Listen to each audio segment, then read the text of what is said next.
ህዳሴን በሚመለከት እንደተባለው ብዙ ዋጋ የተከፈለበት ነው። ቢበዛ በሚቀጥሉት 6 ወራት በጋራ ሪቫን እንቆርጣለን።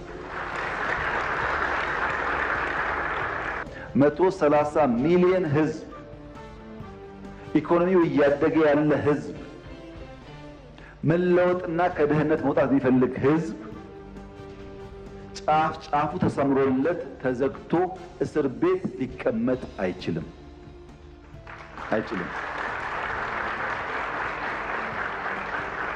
ይሄን ማንም ሰላም ወዳድ ነኝ የሚል የዓለም መንግስት፣ ግለሰብ፣ ቡድን ከወንድሞቻችን ጋር አነጋግሮን በህግ አግባብ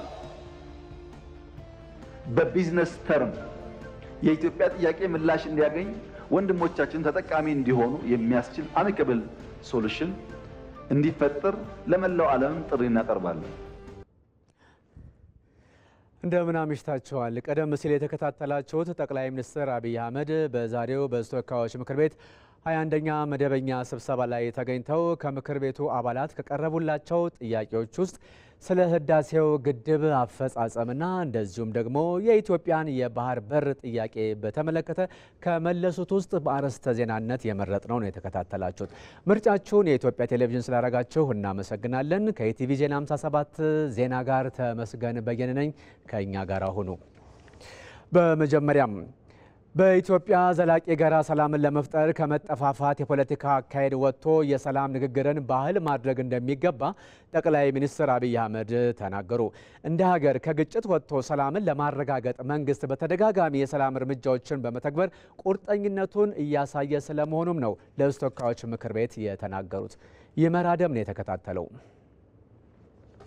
በሕዝብ ተወካዮች ምክር ቤት 4ኛ ዓመት የሥራ ዘመን በ21ኛ መደበኛ ስብሰባው ከምክር ቤት አባላቱ ጠቅላይ ሚኒስትር አብይ አህመድ ማብራሪያ እንዲሰጡባቸው ካነሷቸው ጉዳዮች መካከል የሰላምና ጸጥታ ጉዳይ አንዱ ነው። የምክር ቤት አባላቱም ስለ ሀገሪቱ ወቅታዊ ሁኔታ በተለይም በኦሮሚያና በአማራ ክልል ከታጣቂዎች ጋር ስላለው ግጭት ጥያቄ አንስተው ጠቅላይ ሚኒስትሩ ማብራሪያ ሰጥተውባቸዋል። በርካታ የሀገሪቱ አካባቢዎች ዜጎቻችን በአክራሪዎች፣ በታጣቂዎች፣ በጽንፈኛ ኃይሎች በአሰቃቂ ሁኔታ ይገደላሉ፣ ይታገታሉ፣ ኢሰብአዊ ድርጊትም ይፈጸምባቸዋል። ክቡር ጠቅላይ ሚኒስትር፣ ይህንን የሰላም ችግር በዘላቂነት ለመፍታት ምን እየተሰራ ነው?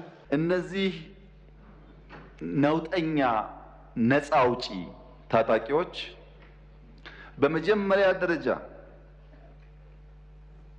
ሰለባ የሚያደርጉት ተጎጂ እንታገልላለን የሚሉት የራሳቸውን ህዝብ ነው። ስለምታገልልህ አግታለሁ፣ ስለምታገልልህ ገላሃለሁ፣ ስለምታገልልህ ሳትፈቅድልኝ ገብቼ ቆርሼ እበላለሁ፣ እደፍራለሁ። እኔም የማደርገው ማንኛውም ነገር ታጋይ ስለሆንኩ ሆሊ ነው፣ ሐላል ነው፣ ይፈቀዳል ብሎ ያስባሉ። ይሄ ኦሮሚያም አለ፣ አማራም አለ፣ ትግራይም ሁሉም ጋር ነው ያለው። ለአማራ ህዝብ ሲባል ለኦሮሞ ሲባል መልሶ ኦሮሞና አማራን የሚያርድ ነውጠኛ ፋይዳ የለውም ማለት ነው። በሰሜን ሀገራችን ክፍል ሰላም ከጠፋ ከራርሟል። በአማራ በገጠር ወረዳዎች ትምህርት የለም፣ አመራር ይሞታል፣ ዜጎች ስጋት ላይ ናቸው። የምድርም የአየር ውጊያ አለ። ኦሮሚያ የተሻለ ነገር ቢኖርም አመራር ይሞታል፣ የደህንነት ስጋቱ አሁንም አለና ዘላቂ ሰላም ማምጣት አልተቻለም።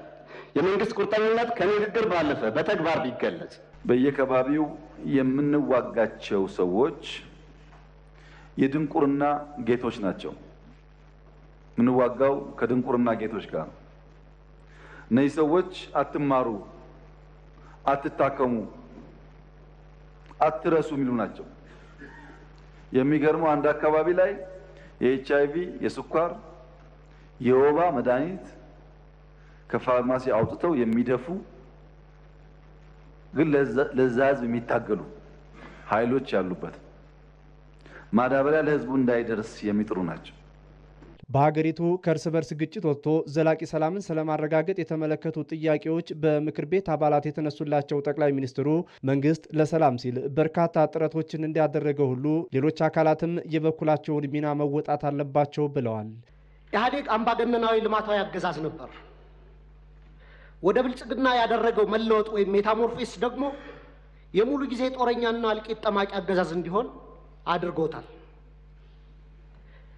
በመደማመጥና ሰጥቶ መቀበል መርህ ላይ ተመስርተን አገራዊ ልዩነቶችን በማጥበብ ሁሉን አካታች ወደሆነ ማህበረሰባዊ መግባባትና ፖለቲካዊ ስምምነት ወይም ፖለቲካል ሴትልመንት ከማምራት ይልቅ ብልጽግና ፓርቲ በሚከተለው ጠቅላይ አገዛዝ ወይም ቶታሊታሪያን ሊደርሺፕ ምክንያት ሰላም ከራቀን ከራረም።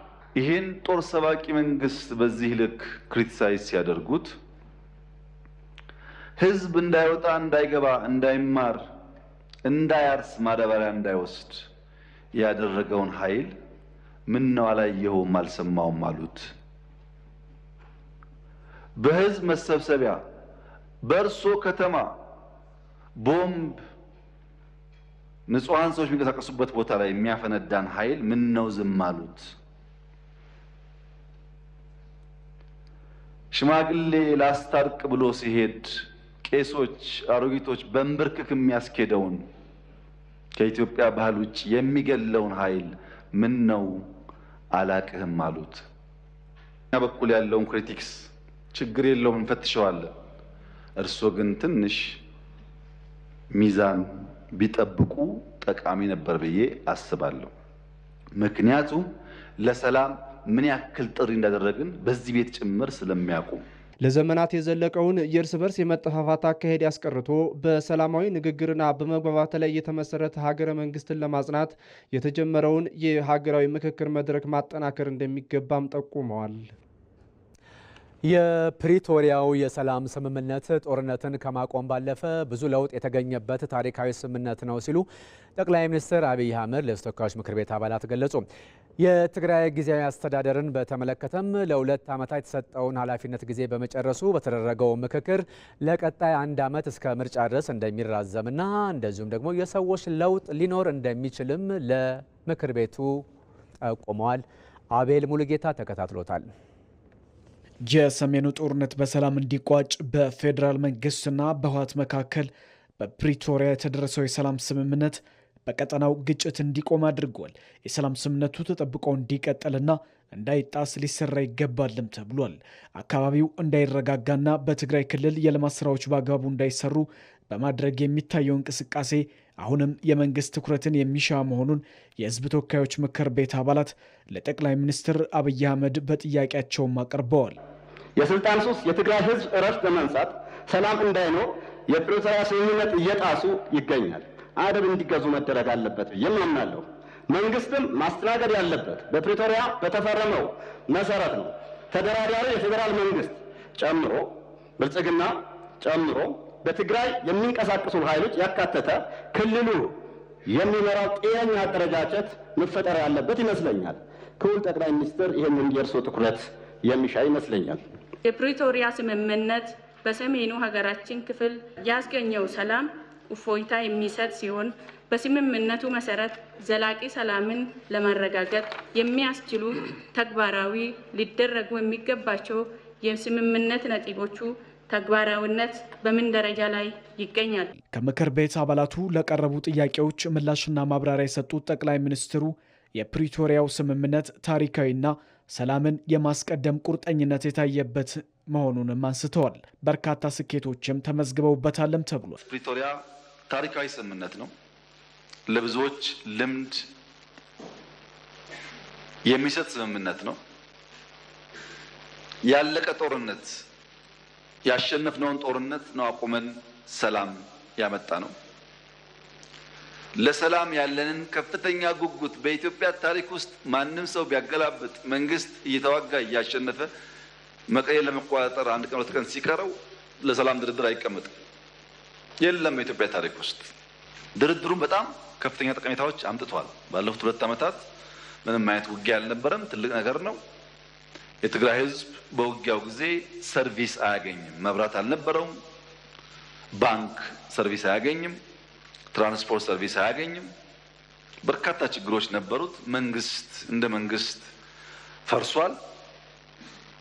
ያን መልሶ የሚያቋቁምና ቤዚክ ሰርቪሶች ፕሮቫይድ የሚያደርግ ኢንትሪም አስተዳደር መፈጠሩ በጣም ጠቃሚና ውጤታማ ተደርጎ ይወሰዳል። በስምምነቱ መሰረት በበቂ ሁኔታ ያልተፈጸመው ትጥቅ የማስፈታት ተግባር ሲሆን ይህም ለክልሉ ብዙ ኢኮኖሚያዊ ጉዳት አለውም ብለዋል። የተወሰነ ሙከራዎች ቢኖሩም ዲዲአር በተሟላ መንገድ አልተፈጸመም። ዲዲአር አለመፈጸሙ ፕራይመሪሊ የሚጎዳው የትግራይ ህዝብን ነው። ማስተማር፣ መቆፈር፣ አገር ማልማት የሚችሉ ወጣቶች በወታደር ስም ተቀምጠው ለትግራይ ክልል የሚሄደውን በጀት እንዳለ ለቀለብ የሚያውሉት ከሆነ ትግራይ ውስጥ ልማት አይመጣም ማለት ነው። በቢሊዮን የሚቆጠር ገንዘብ ነው ለነዚህ ሰዎች የሚውለው በየዓመቱ በየወሩ። ያ ገንዘብ ለልማት ቢውል በርካታ ጠቀሜታ ሊያመጣ ይችላል እና ዲዲአሩ ለአጠቃላይ ሰላም ብቻ ሳይሆን ለትግራይ ሕዝብ ተጠቃሚ ስለሚያደርግ በተሟላ መንገድ መፈጸም ይኖርበታል። መንግስት በስምምነቱ መሰረት ተፈናቃዮችን ወደ ቀያቸው ለመመለስ አሁንም ከፍተኛ ፍላጎት እንዳለው የተገለጸ ሲሆን ይህ እንዳይሆን የሚሰሩ መኖራቸውንም ተናግረዋል። የፌዴራል መንግስት ከነገ ጀምሮም ቢሆን የተፈናቀሉ ሰዎች ለመመለስ ዝግጁ ነው። በዚያ ሳይድ በቂ ትብብር ከተደረገልን ፍላጎታችን ዜጎች ወደ ቄ መንደራቸው ሄደው የተለመደው ህይወታቸውን እንዲመሩ ነው። የፕሪቶሪያው የሰላም ስምምነትን በመተግበር ኃላፊነቱን ተረክበው የጊዜያዊ አስተዳደሩን የመሩት አመራሮች ባለፉት 2 ዓመታት ጦርነት እንዳይፈጠር አድርገዋልም ሲሉ ጠቅላይ ሚኒስትሩም ተናግረዋል።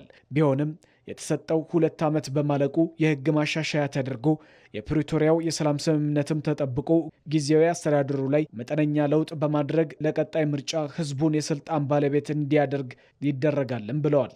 መጠነኛ ለውጥ ተደርጎ የፕሪቶሪያን ስምምነት በሚያከብር መንገድ ኢንትሪም አድሚኒስትሬሽኑ እስከሚቀጥለው ምርጫ ድረስ ስራውን እየሰራ ህዝቡን ለምርጫ ማዘጋጀትና ህዝቡን የስልጣን ባለቤት የማድረጉን ፕሮሰስ ማረጋገጥ ይጠበቅበታል። በአጠቃላይ ትግራይም ሆነ መላ ኢትዮጵያዊ ጦርነትን እንደማይፈልግ ጠቅላይ ሚኒስትር አብይ አህመድ ለተወካዮች ምክር ቤትም ገልጸዋል። የባህር በር የማግኘት ጥያቄን ማንሳት እንደ ነውር የሚታይበት ጊዜ አክትሟል ሲሉ ጠቅላይ ሚኒስትር አብይ አህመድ ገለጹ። ኢትዮጵያ የባህር በር የማግኘት ፍላጎቷን ለማሳካት ከጎረቤቶቿ ጋር ግጭት ውስጥ የመግባት ፍላጎት እንደሌላትም ነው የገለጹት። የትውልድ የሆነውን የባህር በር ጥያቄ በሰጥቶ መቀበል መርህ በሰላም ለመመለስ እንደሚሰራም ነው ያረጋገጡት። በተወካዮች ምክር ቤት ለጠቅላይ ሚኒስትሩ ከቀረቡት ጥያቄዎች የዲፕሎማሲና የባህር በር ጥያቄን በተመለከተ የተነሳውን የተከታተለው ሀብታሙ ተክለስላሴ ነው። የትውልድ ጥያቄ ሆነውና ዓለም አቀፍ ይሁንታን እየተጎናጸፈ ያለው የባህር በር የማግኘት ጉዳይ ዛሬ በተወካዮች ምክር ቤት በትኩረት ከተነሱ ጉዳዮች መካከል ሆኖ በምክር ቤት አባላት ማብራሪያ የተጠየቀበት ጉዳይ ነበረም። አገራችን የባህር በር ባለቤት የሚያደርጋትን ስምምነት ከሶማሌ ላንድ ጋር የተፈራረመችበት እንዲሁም ከሶማሌ ጋር በሰላማዊ መንገድ ምክክር የተጀመረበት ሁኔታ ተጠናክሮ ቀጥሏል። ክቡር ጠቅላይ ሚኒስትር እነዚህ የዲፕሎማሲ ጥረቶች ያስገኟቸውን ውጤቶች ቢገልጹልን። በተጨማሪም የባህር በር ጥያቄያችን ሰላማዊ፣ ህጋዊና ፍትሃዊ በሆነ መንገድ ምላሽ እንዲያገኝ የተከናወኑ ስራዎችን፣ የተገኙ ውጤቶችና የወደፊት የትኩረት አቅጣጫዎች ላይ ተጨማሪ ማብራሪያና ገለጻ ቢደረግ አመሰግናለሁ። የባህር በር ጥያቄ ጉዳይን ሀሳብ የማንሸራሸር ጉዳይ ነውርነቱ አክትሟል ያሉት ጠቅላይ ሚኒስትር አብይ አህመድ በምላሻቸው ከሀገራትና ተቋማት ጋር ባለ ንግግር ሁሉ ትክክል መሆኑ ተቀባይነትን እያገኘ ነው ብለዋል። ከማንም ዓለም ጋር ስንነጋገር ትክክል ነው። በዓለም ላይ የእናንተን ያክል ቁጥር ኖሮት ትልቅ ሀገር ሆኖ የባህር አክሰስ የሌለው ሀገር የለም። ነገር ግን በንግግርና በውይይት በሰጥቶ መቀበል መርህ መሆን አለበት። ግጭት እንዳትገቡ ጥንቃቄ ያስፈልጋል ይላሉ እንጂ አያስፈልግም የሚል ሰው ኦልሞስት ጠፍቷል። የለም። ይሄ ለኢትዮጵያ ትልቅ ድል ነው። ስለ አባይም ይሁን ስለ ቀይ ባህር መነጋገር አብሮ መስራት ይቻላል የሚለው እሳቤ ግልጽ ሆኗል ያሉት ጠቅላይ ሚኒስትር አብይ አህመድ ጉዳዩን መንግስት ለምርጫ ወይም ለአጀንዳ ነው ያነሳው የሚል የተሳሳተ ምልከታ ያላቸው አካላት ለዓመታት ሲነሳ የቆየውን ይህንኑ ጉዳይ መንግስት የትውልድ ጥያቄ በመሆኑ በመደመር ትውልድ መጽሐፍ ላይ በግልጽ ማስፈሩን ልብ ሊሉ ይገባል። ይህ ፍላጎታችን ግን ከጎረቤቶቻችን ጋር የሚያጋጨን አይደለም ብለዋል። የቀይ ባህር ፍላጎታችን ከሶማሌ፣ ከጅቡቲ፣ ከኤርትራ፣ ከኬንያ የሚያጣላ የሚያዋጋ መሆን የለበትም። የጋራ ሀብት ነው። 5000 ኪሎ ሜትር ሲሾር አለ እዚች ቀጠና ውስጥ ለሁላችን በቂ ነው። ተነጋግረን ተግባብተን ሁሉ ተጠቃሚ በሚያደርግ መንገድ መፈጸም ይቻላል። ሰሞኑን ከኤርትራ መንግስት ጋር ግጭት ይፈጠራል የሚል ስሞታዎች ይሰማሉ። ለተከበረው ምክር ቤት፣ ለኢትዮጵያ ሕዝብ፣ ለኤርትራም ሕዝብ እና መንግስት በዚህ ምክር ቤት ፊት ቆሜ ላረጋግጥም ወደው ኢትዮጵያ ለቀይ ባህር ስትል ኤርትራን የመውረር ፍላጎት የላትም።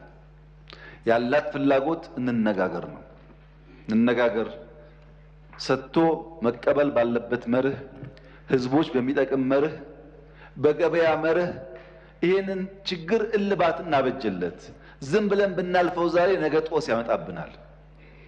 እንጋፈጠው፣ እንወያይ ነው እንጂ እንዋጋ አይደለም። ውጊያም አያስፈልግም። የኤርትራ ህዝብ መልማት እንጂ ከወንድም ህዝብ ጋር ጦርነት አያስፈልገውም ያሉት ጠቅላይ ሚኒስትር አብይ አህመድ በምላሻቸው ግጭት ውስጥ የመግባት ፍላጎት የለንም፣ ከያዝነው ህልም የሚገታን ወይንም ወረራ የመፈጸም ፍላጎት ያለው አካል ያጠቃናል የሚል ስጋት ግን ፈጽሞ የለብንም ብለዋል። በቂ ዝግጅት እንደተደረገም በማንሳት ኢትዮጵያ ላይ ማንም ሀገር ወረራ ሊፈጽምና ከጀመርነው ህልም ሊያስቆመን ይችላል የሚል ስጋት ደግሞ የለብንም። ጭራሽ ስጋት የለብንም። ይህም መሰማር አለበት። ማንም ደፍሮ አይሞክረንም። በቂ ዝግጅት ስላለ የምንዘጋጀው ግን ውጊያ ለማስቀረት ስለሆነ በእኛ ኢኒሼቲቭ ከማንም ጋር የመዋጋት ፍላጎት የለንም። እንደምታስታውሱት ሶማሊያ ጋር ይዋጋሉ የሚባል በጣም ብዙ ንግግሮች ነበሩ። የፈታንበት መንገድ አይታችኋል።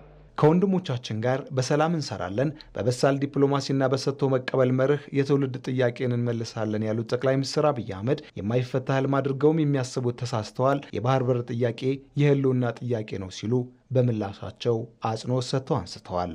ብልጽግና ኖረ አልኖረ፣ ይሄ ምክር ቤት ኖረ አልኖረ 130 ሚሊዮን ህዝብ፣ ኢኮኖሚው እያደገ ያለ ህዝብ፣ መለወጥና ከድህነት መውጣት የሚፈልግ ህዝብ ጫፍ ጫፉ ተሰምሮለት ተዘግቶ እስር ቤት ሊቀመጥ አይችልም።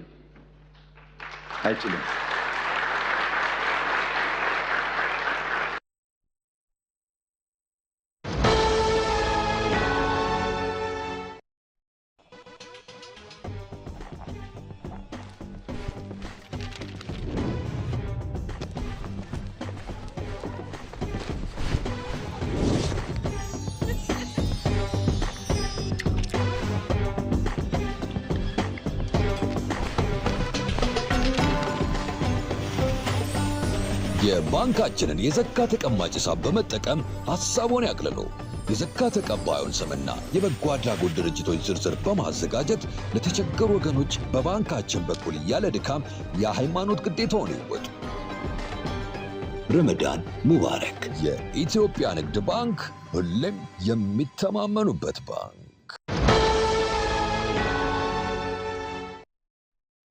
ኢቲቪ ዜና 57 ነው የተከታተላችሁ ያላችሁት። በተያዘው በጀት ዓመት በበጋ መስኖና በመኸር እርሻ ከ300 ሚሊዮን ኩንታል ያላነሰ ምርት እንደሚገኝ ጠቅላይ ሚኒስትር አብይ አህመድ ተናገሩ። ቡናን ወደ ውጭ በመላክም ባለፉት 8 ወራት ብቻ 1.2 ቢሊዮን ዶላር ገቢ መገኘቱን ገልጸው ይህ አፈጻጸም ደግሞ በቀጣይ 4 ወራት በበጀት ዓመቱ መጨረሻ 2 ቢሊዮን ዶላር ገቢ እንደሚያስገኝም ነው የጠቆሙት። ዮሐንስ ፍሳ።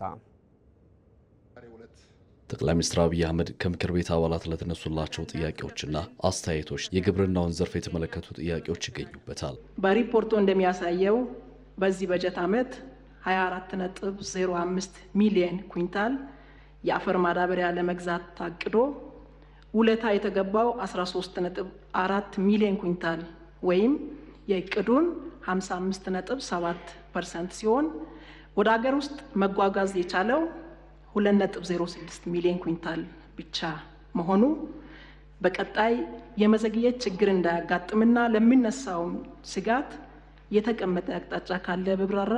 ሌላኛው ከምክር ቤት አባላት የተነሳው ጥያቄ አሁን እየታየ ያለው ምርትና ምርታማነትን የበለጠ ለማስፋት በመንግስት በኩል ምን እየተሰራ ነው የሚል ይገኝበታል። የመሬት አቀማመጣቸው ተራራማና ወጣ ገባነት ያላቸው ሜካናይዜሽንን ተግባራዊ ለማድረግ የሚያስቸግር መልክዓ ምድር ያላቸው የሀገራችን ክፍሎች ምርታማነትን ለማሻሻል በአጭር አማራጭ ቴክኖሎጂዎችን ከመጠቀም አኳያ ምን እየተሰራ ነው?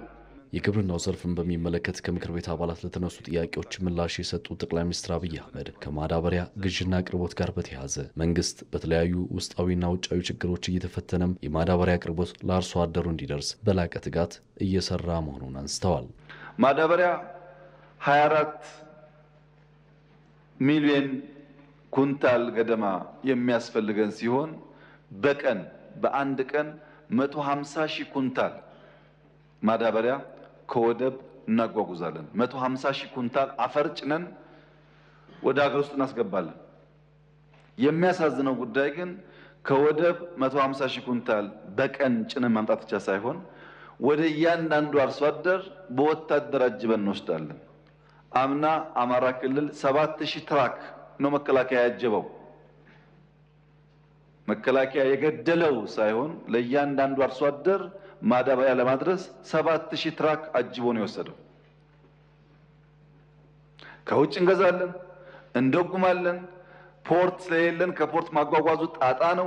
ከገባ በኋላ ወደ እያንዳንዱ አርሶ አደር ደግሞ እንዲደርስ በአጃቢ እናደርሳለን። ይህ ሁሉ ወጪ ነው። በቀጣይ የማዳበሪያ ፋብሪካን መትከል ዋና የመንግስት የትኩረት አቅጣጫም ነው ብለዋል። 3 ዓመት እና ከዚያ በላይ ጊዜ ይፈልጋል ማዳበሪያ ፋብሪካውን በበቂ ደረጃ ኢትዮጵያ ውስጥ አቋቁሞ ለመስራት። አሁን ሁለተኛው ህዳሴያችን የሚሆነው ማዳበሪያ ፋብሪካውን ከተቻለ በጆይንት ቬንቸር ከግሉ ሴክተር ጋር ከዚያም ከፍሎ ከተገኘ በፕራይቬት ኢንቨስትመንት ካልተቻለ ግን በመንግስት በራሱ የግድ የማዳበሪያ ፋብሪካ የኢትዮጵያን ፍላጎት ሊመልስ በሚችል መልኩ መፍጠር ይኖርብናል። በሌላ በኩል በግብርና ምርት የአነስተኛ አርሶ አደሮች የሰብል ሽፋን 20.5 ሚሊዮን ሄክታር ደርሷል ብለዋል። ዘንድሮ ብቻ የአነስተኛ አርሶ አደሮች የሰብል ሽፋን ከ17.5 ሚሊዮን ሄክታር ወደ 20.5 ሚሊዮን ሄክታር ማደግ ችሏል። ይሄ ትልቅ እመርታ ነው።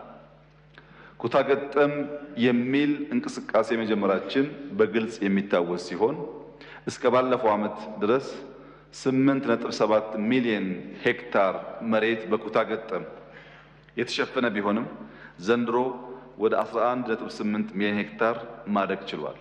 በቡናና ሻይ ምርትም የተሻለ ስኬት እየተመዘገበ ነው ያሉት ጠቅላይ ሚኒስትር አብይ ለአብነትም ባለፉት 8 ወራት ብቻ ከቡና ወጪ ንግድ 1.2 ቢሊዮን ዶላር ገቢ ተገኝቷል ብለዋል። ባለፈው ዓመት ብዙ እመርታ የመጣበት ከፍተኛ ውጤት የተመዘገበበት ዓመት ስለሆነ ከቡና ኤክስፖርት አንጻር 1.4 ቢሊዮን ዶላር በኢትዮጵያ ታሪክ ትልቁ የቡና ኤክስፖርት ተብሎ የተመዘገበ ነበር። ዘንድሮ ግን አምና ያልገቡ ቀድሜ የተከልናቸው ቡናዎችም ስለተጨመሩ ባለፉት 8 ወራት ብቻ ከ1.2 ቢሊዮን ዶላር በላይ ኤክስፖርት አድርገናል። በሚቀጥሉት 4 ወራት ባቀድነው እቅድ መሰረት ከፈጸምን ከሞላ ጎደል 2 ቢሊዮን ዶላር ቡና ኤክስፖርት እናደርጋለን። ከቡናና ስንዴ በተጨማሪ በሩዝና በቅባት እህሎችም ቢሆን እመርታዊ ለውጥ ስለመገኘቱ ነው ጠቅላይ ሚኒስትሩ የተናገሩት። ከምንም በላይ በሌማት ትሩፋት በሀገሪቱ የትኛውም ጫፍ ቢኬድ እየተመዘገበ ያለው ለውጥ አስደናቂ መሆኑን ጨምረው አንስተዋል። ይህ በእንዲህ እንዳለ በ8 ወራት የሴክተሮች አፈጻጸም የኢትዮጵያ ኢኮኖሚ በዚህ ዓመት የ8.4 በመቶና ከዚያም በላይ እድገት እንደሚኖረው ጠቅላይ ሚኒስትር አብይ አህመድ ገልጸዋል። በ8 ወራት ከወጪ ንግድ የተገኘው 4.5 ቢሊዮን ዶላር ገቢ ደግሞ ኢትዮጵያ በታሪኳ ካገኘችው ከፍተኛው መሆኑንም ተናግረዋል። ጌታቸው ባልቻም ጠቅላይ ሚኒስትር አብይ አህመድ በሕዝብ ተወካዮች ምክር ቤት ተገኝተው ማብራሪያና ምላሽ ከሰጡባቸው ጉዳዮች የኢኮኖሚው ያለፉት 8 ወራት አፈጻጸም ይገኝበታል። በተያዘው በጀት ዓመት 8 ወራት ከውጭ ንግድ የተገኘው 4.5 ቢሊዮን ዶላር ገቢ በኢትዮጵያ ታሪክ ከፍተኛው መሆኑንም ጠቅላይ ሚኒስትር አብይ አህመድ በማብራሪያቸው አንስተዋል። ከኤክስፖርት አንጻር ባለፉት 8 ወራት ኢትዮጵያ ከኤክስፖርት ያገኘችው ገቢ ከየትኛውም ዓመት 8 ወር ሳይሆን ከየትኛውም ዓመት የአንድ ዓመት ሙሉ ኤክስፖርት ይበልጣል። 4.5 ቢሊዮን ዶላር ኤክስፖርት አድርጋለች። ከአምናውም ከአቻምናውም ከዛሬ 10 ዓመቱም ከዛሬ 50 ዓመቱም ጋር አይወዳደርም። ከሁሉም የበለጠ ኤክስፖርት በ8 ወር አድርገናል። የበለጠ ማለት ግን በ8 ወር አይደለም፣ በዓመት አምና ዓመቱን ሙሉ ኤክስፖርት ካደረግነው በዚህ ዓመት 8 ወር ኤክስፖርት ያደረግነው ይበልጣል። በሚቀጥሉት 4 ወራት ይህንኑ ፔስ ጠብቀን የምንሄድ ከሆነ በኢትዮጵያ ታሪክ ውስጥ ለመጀመሪያ ጊዜ ከፍተኛ ኤክስፖርት የሚመዘገብበት ዓመት ይሆናል። ይሄም በ10 ዓመት እቅዳችን ካስቀመጥነው አምቢሽየስ ከተባለው እቅድ ጋር የተቀራረበ አፈጻጸም ነው። ያ እቅድ ትክክለኛ እንደነበረ የሚያመላክት ነው።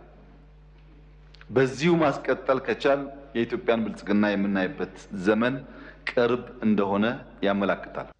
ከተሟላ ማክሮ ኢኮኖሚ ማሻሻያው ትግበራ ወዲህ የ3.5 ቢሊዮን ዶላር የዕዳ ሽግሽግ መገኘቱንም ጠቅላይ ሚኒስትር አብይ አህመድ አንስተዋል።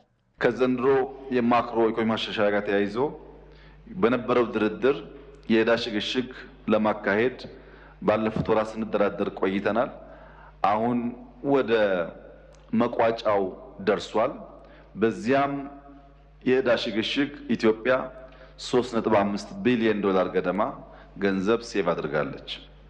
ባለፉት ዘመናት አላግባብ ኮሜርሻል ሎን ጀምረን ለማንጨርሳቸው ፕሮጀክቶች በቅጡ ገንዘቡ አገር ውስጥ መግባታቸውን ባልታወቀበት ሁኔታ ሰፊ ዕዳ ነበረብን። ያ ዕዳ ትክክለኛ አይደለም ብለን 5-6 ዓመት ስንሟገት የነበርነው ጉዳይ ፍሬ አፍርቶ 3.5 ቢሊዮን ዶላር ገደማ ሽግሽግ አግኝተናል። ይህም በዕዳ ጫናችን ላይ የሚያመጣው አዎንታዊ ተጽዕኖ ይኖራል። አሁንም የኛ አቋም የዕዳ ሰረዛ መደረግ አለበት፣ አላግባብ የሆኑ ዕዳዎች በአፍሪካ ተጭነዋል የሚል ቢሆንም ይህን ውጤት ግን እንደ ትልቅ ምርታ እንወስደዋለን። ያለፉት 8 ወራት የተለያዩ ሴክተሮች አፈጻጸም እንደሚያሳየውም ኢኮኖሚው የታቀደውን የ8.4 በመቶና ከዚያም በላይ እድገት እንደሚያስመዘግብ ያመለክታልም ብለዋል። ባለፉት 8 ወራት የነበሩ የኢኮኖሚክ እቅዶቻችን አፈጻጸም እንደሚያመላክቱት በሚቀጥሉት 4 ወራት ይህንኑ ተግባር አጠናክረን መድገም ከቻል በዘንድሮ ዓመት ካቀድነው ከ8.4 በላይ ልናሳካ እንደምንችል ይጠበቃል። ያለፉት 8 ወራት የኢኮኖሚክ እንቅስቃሴዎቻችን በሙሉ በእያንዳንዱ ኢንዲኬተር በብልጽግና በኢህአደግ በደርግ በሚባል ደረጃ ሳይሆን በኢትዮጵያ ታሪክ ውስጥ ታይተው የማይታወቁ ውጤቶች ተመዝግበዋል። የሀገሪቱ የውጭ ምንዛሪ ክምችት በ2011 ዓ.ም ከነበረበት በእጥፍ ማደጉንም ጠቅላይ ሚኒስትሩ በማብራሪያቸው ገልጸዋል።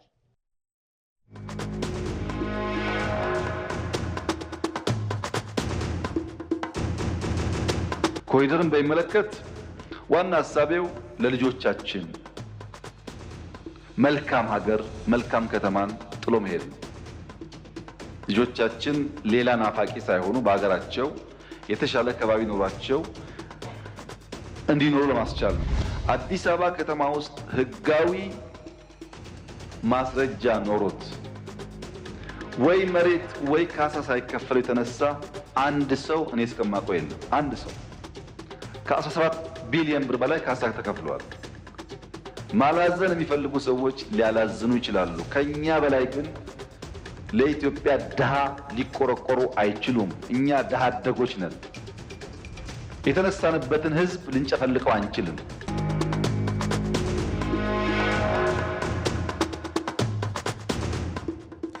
ወደ ሌላ ዜና ስናልፍ ባህላዊ ሴቶቻችን የዘመናት ትስስራችን አሁናዊ መገለጫ ናቸው ሲሉ ምክትል ጠቅላይ ሚኒስትሩ ተመስገን ጥሩነህ ተናገሩ።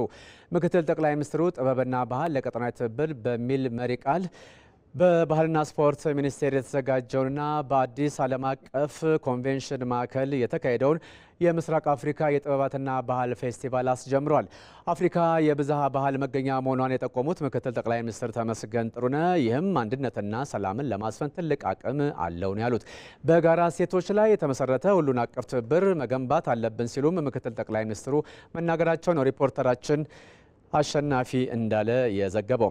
በዚሁ በኢፌድሪ የባህልና ስፖርት ሚኒስቴር በተዘጋጀው ሁለተኛው የምስራቅ አፍሪካ ባህልና ጥበብ ፌስቲቫል ላይ የኢትዮጵያ ብሮድካስቲንግ ኮርፖሬሽን ኢቢሲም ተሳታፊ ሆኗል። በባህላዊ ግጭት አፈታት ላይ በኢቢሲ የተሰሩ ዘገባ፣ ፊልሞች እንደዚሁም ኢቢሲ አዳዲስ የጀመራቸውን ፕሮግራሞችና የተቋሙን ብራንድ የሚያስተዋውቁ ግብዓቶች በቦታው መቅረባቸውንም ነው ለማወቅ የቻልነው።